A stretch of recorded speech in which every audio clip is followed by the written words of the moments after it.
All right, so we're ready. Here we go. Couple things. Not sure what planer you might have. Okay, it's just a small planer. Anything massive, of course, we take that somewhere. That's a different video. Talk to you about your planer. We're not going to waste a lot of time. You can do your homework on whatever planer you got. But first thing out the gate, we're going to set this guy. Okay, we don't turn this unless it's on. The number one set is 179 cuts per swipe. Okay, per inch. So we have this set on 96 cuts, so it's going to go through a lot faster, and it's not going to cut as much or fine-tune it as much. We really don't want that right now. And what I want to tell you is the heat transfer is very crucial to doing your epoxy. The heat transfer. What I mean by that, you can't just sit here and stick this in and keep planing one side. Okay, some of you all wood lovers out there, you may know this, but most people don't. That is, you're going to cause a bunch of heat. It's already hot out here, but the bottom and the top is absorbing the same amount, so it's never going to cause the wood to want to bow. The minute we put heat to one side or cold to one side and not the other, that is why your piece bows over time. That's a million people ask that question all the time. Why does my piece bow? It either had moisture in it or you did not do the heat transfer. So we got to send it through, we got to flip it, we got to send it through. A couple of passes is fine, then flip it to the other side to keep the heat flowing evenly. So right now we're just going to send it through because we don't even know correctly yet if we're on the right height of where we need to be. I'm pretty sure we're not, but we're going to give it a test run. Let's go.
Let me stop just for a second just so you can hear me. So again, we ran the top through about 3 times.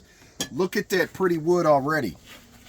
Okay, but it's not even yet, so we still got to keep going. So me and Tom are going to finish this up, but that is, look at the back of it. It's starting to come together. One thing I do want to tell you right out the gate, change your blades. When you are planing resin and real wood, it's going to chew those blades up so quick. It dulls them right out. So we're going to go ahead and wrap this up, and we're going to bring you right back. This is all we're doing. We're going to continue this process until it is all flat and level across. No imperfections. We'll bring you right back. So look, we're back. We've got it out of the planer. We finished it out just like I told you. Tom, tune them in. Check that out. See, everything's flat, completely level all the way across. The beautiful wood grain. So look, I want to tune you into something too. Something that I did forget to show you and didn't mean to. But remember I was telling you about the 96 cuts and the 172. When this was very close and we only had a few more swipes to go on the top side and the bottom, we switched that to the ultra fine finish, the 192 cuts per inch, because that is less sanding that we have to do on the finish side. So please excuse us. It is very hot out here in Kentucky today. It is almost, what, 90 something degrees? So we're just trying to make it through this video and keep cool. So here it is. Now comes the part where we have to shape this edge. What I want to tune you into is this right here. See where it's curved there just a little bit? That's from the pan. It's no big deal. We're going to cut that right out. So we sent a perfectly 1 foot square level, because everything is already completely straight. It's these corners we're trying to deal with. If we take a router around here right now, it's going to be uneven. So we've got this clamped down. Everything's locked in. Everything's straight. And we're going to use this guy as a guide just to straighten up this edge. So here we go.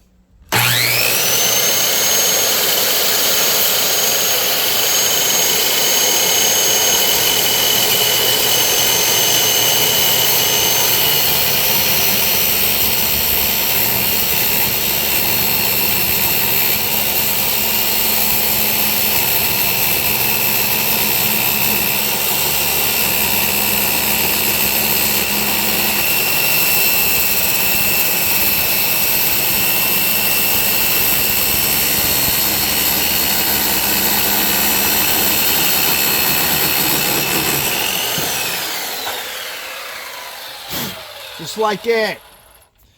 Look at that. Picture perfect. Now, I'm going to show y'all a little trick here in a second.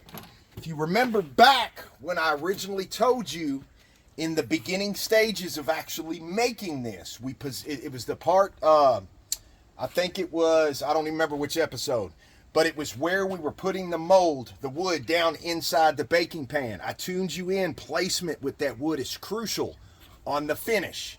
That's what we're going to share with you here in just a minute. So look, we have one side. We're going to straighten up these other three. That's it. We're going to bring you right back and show you what's going on from that point. All right, so look, real quick, we just got done cutting him up, and look, this is what you should have been left with. Butcher block, okay? That should be your sides now. And before we cove this guy, and get the edges to do what we want, we're going to take a 150 sand grip pad right here on our Orbit sander, and we're going to take a 150 and smooth this face just to get all these imperfections, the dust from the planing, all that, and it's going to get any lippage here. We're going to go ahead and do this too so it's not as rough.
Tom, I know somebody's out there going, oh my God, what did you do?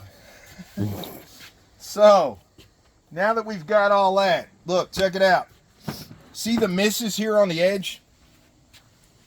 Okay, that's due to sanding. We haven't walked it down in the grit yet. Remember, I told you it's real crucial. So, what we're getting ready to do now, of course, is we're getting ready to cove these edges. So we are going to set our 3/4 router to our depth, which is 1 1/4 inches. So we're actually going to set that 3/4 bit to about 5/8. We're going to be rolling over about 5/8 to the center, flipping it, and coving that back around 5/8. So we're going to get that set up, and again, like usual, bring you right back. Don't go nowhere. All right, so one of the last things we got is to route these beautiful edges. So here we go. Check this out. We've already got our router set to the depth we want. We have a 3/4 bit, which is too much. It's 1 1/4 inches, so we're going with a shocked absorbed. We switched this up here and lowered it down to 5/8. So that's going to give us 5/8 on this side, and flipping it's going to give us 5/8.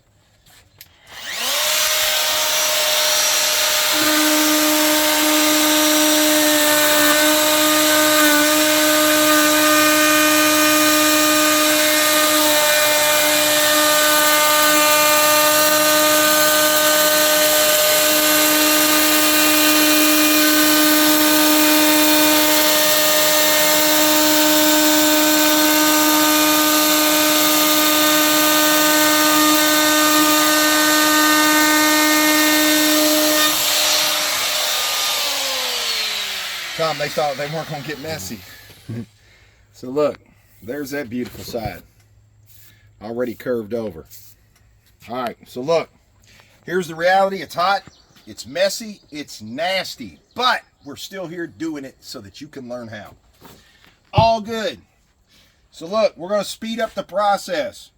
You just watched us do that. We're going to go ahead and finish this out with the coating of the edges. We're going to flip it over, do the other side, and then we're going to bring you right back and we're going to walk you through the sanding part of it because it is just sweltering out here. All right, so look, last but not least, so we can get to everybody's favorite part, and that's bringing this to life. So if you need to wipe off your sweat, don't use the rag you're holding on to it with. Put a glove on, but that was just going to create more problems for us. So look, I'm going to grab this guy. We have already walked this all the way down. We got a 600 grit sanding pad on here right now just to finish polishing this guy. So I'm just going to take you through it one time so that you know, and you just duplicate that starting at 150 like we've always showed you. So the idea with these edges is to comb them. You're going to comb them. So just think of that word. That'll help you out. Don't just sit here and run up and down the sides. You're going to flatten out what you've worked so hard to get shaped.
That's it. So look, let us get all this stuff cleaned up, and we're going to take everybody inside, go back there to our shop, and we're going to show you the best part, bringing this sucker to life.